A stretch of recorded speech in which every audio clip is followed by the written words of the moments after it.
Buenos días, tutores y compañeros. Mucho gusto. Mi nombre es Paula Jaspleti Posada Sánchez. El día de hoy estamos junto con mi compañera Nicole Dayana Daza Abunza, la compañera Eva Sandrit Guerrero Palensis, presentando el segundo trabajo de subjetividad, de construcción de subjetividades. Eh, Estamos en el grupo número 80.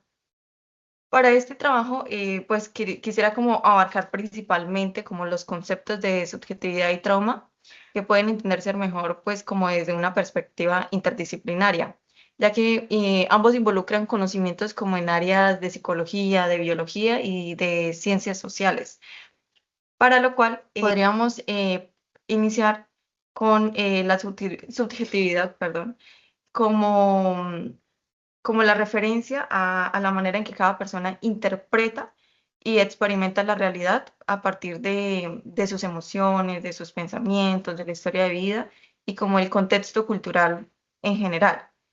Por ejemplo, como cada individuo puede construir su propia forma de comprender el mundo según sus experiencias personales y también sociales. Ya el trauma es como la experiencia o también llamado el acontecimiento que genera un impacto emocional para la persona afectando su bienestar individual, ¿sí? Desde una perspectiva ya multidisciplinaria, el trauma no solo se puede entender como un evento psicológico, sino como un fenómeno también que también tiene efectos biológicos, psicológicos y sociales. A partir de esta introducción, le daría la palabra a mi compañera Nicole para que nos pudiera ayudar con la primera pregunta. Bueno, la primera pregunta a la que le daremos respuesta es ¿qué es y cómo se construye la subjetividad individual? La subjetividad individual se refiere a la forma en que cada persona interpreta y le da significado a sus experiencias, emociones y pensamientos. Cada individuo construye su propia manera de ver el mundo a partir de su historia de vida, sus vivencias, su familia y el entorno en el que crece. Esta subjetividad no surge de forma aislada, sino que se construye a lo largo del tiempo a través de las experiencias personales y las relaciones personales. Yo le daré la palabra a mi compañera Eva para que nos ayude con la segunda pregunta.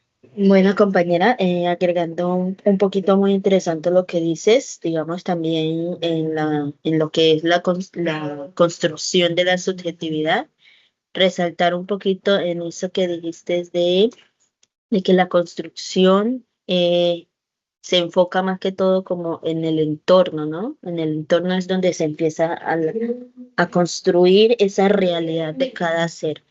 Bueno, desde la segunda pregunta, ¿qué es la subjetividad social y qué relación guarda con la historia individual? Bueno, la subjetividad social hace referencia al conjunto de significados, representaciones, valores y sentido compartido que circulan en una sociedad o grupo determinado. Es el entrenado simbólico, por decirlo así, que configura las formas colectivas de sentir, pensar y actuar. Según lo descrito en las referencias que nos han proporcionado en la universidad, la subjetividad social no es una suma de pequeñas subjetividades individuales, sino una construcción histórica que emerge de prácticas sociales, discurso de personas, de líderes, de la familia, del vecino, y esto y las relaciones de poder que hay dentro del contexto de cada persona. Esto puede influir de manera significativa en la manera como las personas interpretan el mundo y se interpretan a sí mismos. La relación entre esta subjetividad social e individual es más dialéctica. La subjetividad individual se forma dentro del marco de lo social y de lo significativo dentro de, digamos, del entorno de la persona. Pero al mismo tiempo, el sujeto incluye o contribuye a reproducir o transformar esa subjetividad social mediante sus acciones y posicionamiento. De este modo, el individuo es un producto y al mismo tiempo produce cultura. Continuemos, por favor, con la compañera. Bueno, y para concluir ahí, porque pues como tenemos que enlazar a el legado que dejó Martín Baró, también es como importante, por ejemplo, que Martín Baró planteó dentro de la psicología que uno no debe limitarse como a estudiar al individuo, de estudiar al individuo de forma aislada, sino que también debe como analizar las condiciones sociales que pueden generar el sufrimiento psicológico. Y, o sea, por ejemplo, el psicólogo tiene como una responsabilidad social frente a problemáticas como la violencia o la desigualdad. Entonces ahí es donde él dice que uno para estudiar al individuo tiene que ver también ese contexto fuera, el contexto social en el que vive, las condiciones en las que vive, las relaciones familiares, todo eso externo que pueden involucrar a la afectación del mismo individuo. Bueno, ya para continuar ahora sí, con la pregunta número 3, nos dice que cómo se relaciona la configuración de la subjetividad con la experiencia del trauma desde una perspectiva histórico-cultural. Bueno, desde la perspectiva histórica cultural, siento que las experiencias traumáticas no solo afectan a la persona a nivel emocional o psicológico, sino que también influyen en la forma en la que se configura la subjetividad. Es decir, o sea, cuando las experiencias difíciles pueden modificar los significados que la persona le da a su vida o a su relación y al entorno social. El trauma se interpreta, digamos, desde una experiencia que se construye dentro de un contexto histórico y social determinado. O sea, no depende únicamente del hecho traumático en sí, sino que también como de la persona que lo interpreta, del apoyo social que recibe, de los significados culturales asociados a esa experiencia. Por ejemplo, el trauma puede generar cambios de la manera en la que la persona se percibe a sí misma, en su relación con los demás y en la forma en que entiende el mundo. Por eso es tan importante cuando nosotros, por ejemplo, para el psicólogo, entrar a analizar esos puntos del trauma, el cómo está afectando a esa persona, cómo está afectando a sus familiares, cómo está afectando su forma de pensar y vivir, porque eso es lo que hace realmente el trauma, afecta todos esos entornos y por eso es tan importante entrar a crear estrategias que de verdad sirvan a la persona, ¿sí? Que ya realizando los instrumentos necesarios para obtener el diagnóstico, luego para poder aplicarlo, para poder así realizar lo que es el impacto como tal, el que debería realizar el psicólogo. Ahora sí le doy la palabra a mi compañera Nicole para finalizar con la cuarta pregunta. Y dándole respuesta a la última pregunta, que es importante para el rol del psicólogo comprender cómo se configura la subjetividad y el trauma y por qué. Y sí, es fundamental que el psicólogo comprenda cómo se configura la subjetividad y cómo influyen las experiencias traumáticas en las vidas de las personas, ya que esto nos permite entender de manera más profunda los procesos psicológicos y emocionales que atraviesan los individuos. Desde la psicología social, autores como Martín Baró resaltan la importancia de analizar los fenómenos psicológicos teniendo en cuenta el contexto histórico y social en el que viven las personas. Martín Baró plantea que muchas problemáticas psicológicas no pueden entenderse únicamente desde lo individual, sino que también están relacionadas con las condiciones sociales, políticas y culturales que afectan a las comunidades. En este sentido, comprender la subjetividad implica reconocer que las experiencias de vida, el entorno social, las relaciones familiares y las condiciones históricas influyen en la forma en que cada persona construye su identidad y su manera de interpretar la realidad. Cuando una persona ha vivido una situación traumática, esta experiencia puede afectar su forma de pensar, de sentir y relacionarse con los demás. Por esto, para el psicólogo es importante no limitarse solo a observar los síntomas o comportamientos, sino también analizar el contexto en el que se desarrolla la vida de la persona.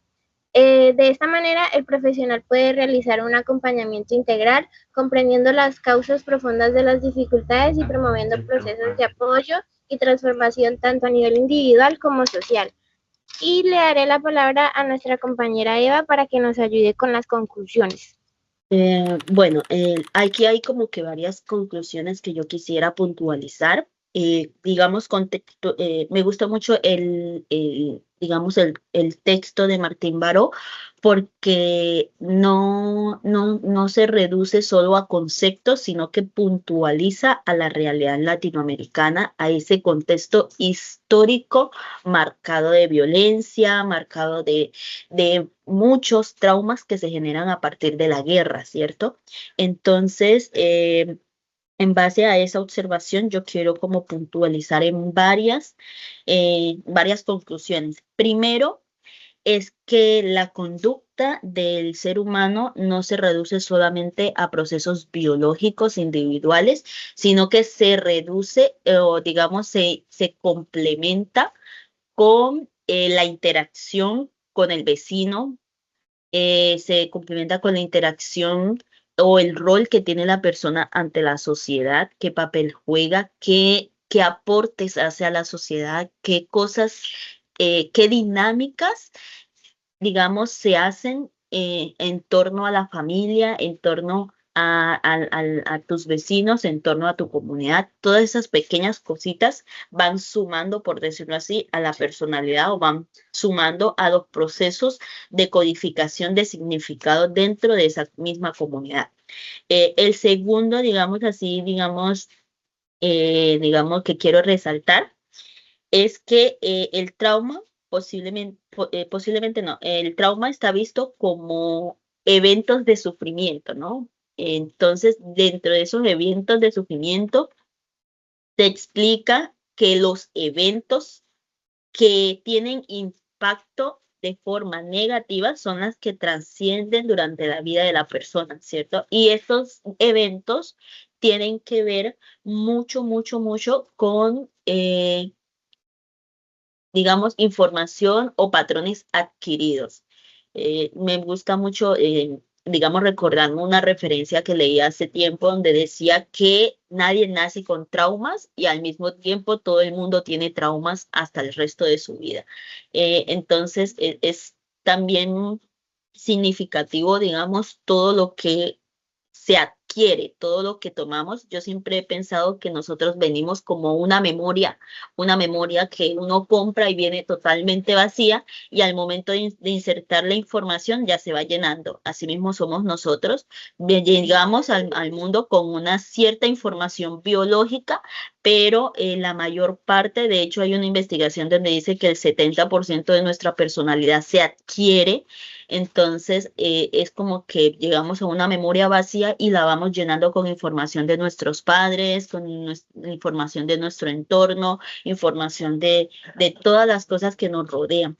Y en esa, digamos, recopilación de información, también se van adquiriendo esos patrones de trauma, tanto sociales como individuales dentro de la familia. Entonces, es como una adquisición de cosas.